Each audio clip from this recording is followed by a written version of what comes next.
Audio Jungle.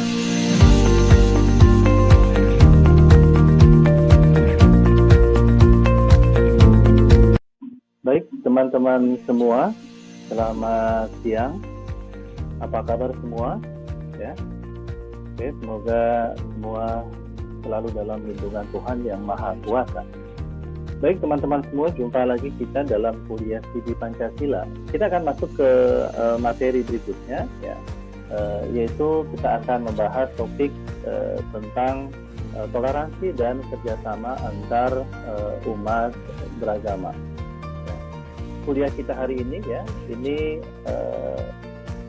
learning outcome-nya, ya, atau learning objective-nya adalah agar mahasiswa, ya, setelah mengikuti atau menghadiri kuliah hari ini, ya, mahasiswa mampu untuk memberikan analisis, ya, terhadap isu-isu yang berkaitan dengan toleransi dan kerjasama antar umat beragama.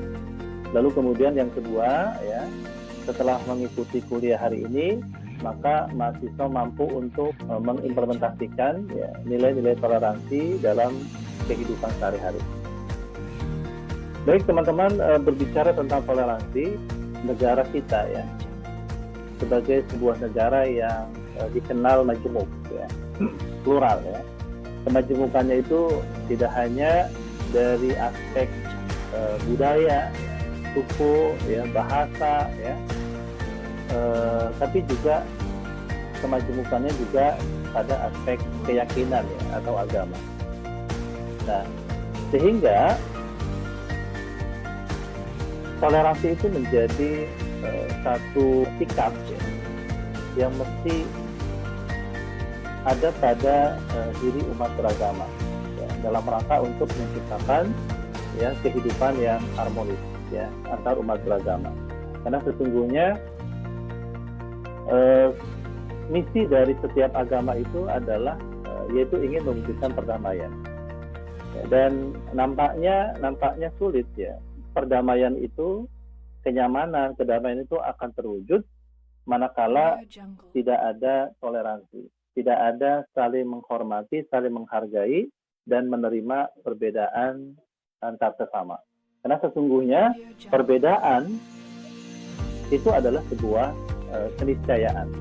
Secara bahasa, toleransi itu adalah membiarkan, ya, atau kita tidak ikut campur, ya, urusan agama, kepercayaan orang lain, ya. Jadi dikatakan toleran ketika kita tidak mengatur, mencampuri, ya, urusan agama orang lain. Nah, secara terminologi atau istilah, toleransi itu adalah satu sikap, ya, sabar dalam bergaul, berinteraksi dengan orang yang berbeda keyakinan atau berbeda agama dengan kita. Nah, toleransi itu juga memberikan kebebasan.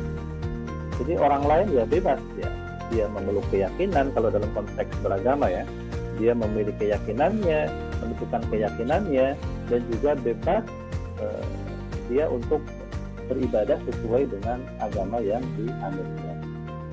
Dan kemudian masing-masing kita harus bisa menjaga, ya, tumbuh dan berkembangnya, ya, yaitu nilai kebebasan tersebut, gitu, ya. Nah, sehingga, ya, toleransi itu kemudian mampu untuk mewujudkan hubungan yang harmonis, ya, antar sesama, gitu. Nah, lalu bagaimana cara untuk kita membangun toleransi, ya? Cara kita membangun toleransi itu salah satunya adalah yaitu dengan pertama adalah merubah paradigma. Ya, jadi paradigma keagamaan, ya, itu misalnya dari yang eksklusif, ya, harus dirubah menjadi inklusif.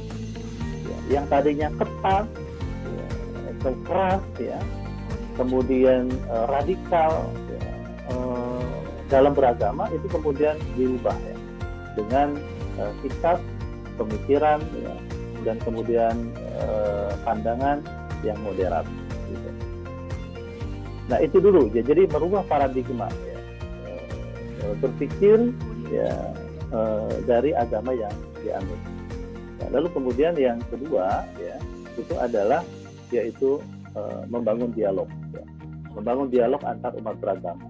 Nah, dialog itu tidak dipersepsikan harus formal, ya. Misalnya orangnya tertentu, tempatnya tertentu, temanya tertentu.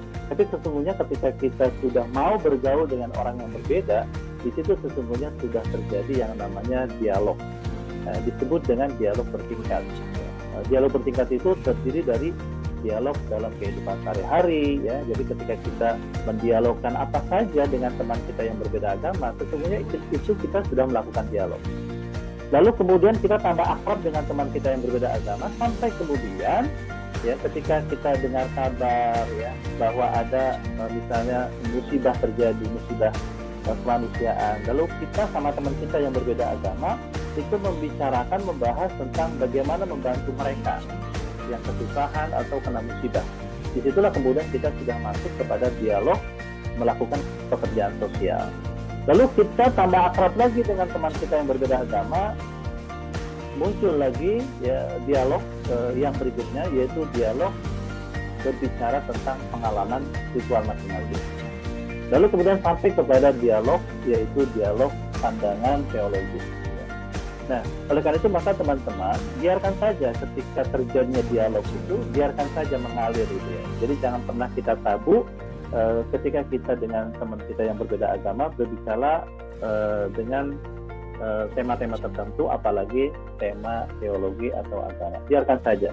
Sehingga dengan dialog itu maka nanti akan terurai stereotip yang tidak benar, gitu kan? Atau pandangan-pandangan, pemahaman yang keliru, itu dengan sendirinya itu akan bisa terluruskan dengan adanya dialog. Sehingga nanti kita akan bisa memahami ketika ada perbedaan, dan ketika ternyata ada persamaan, disitulah kemudian kita bisa menjalin kerjasama. Ya. Baik teman-teman semua, itu saja mungkin ya pengantar dari saya. Berikutnya saya akan membagi teman-teman dalam beberapa kelompok untuk mendiskusikan diskursus ini ya.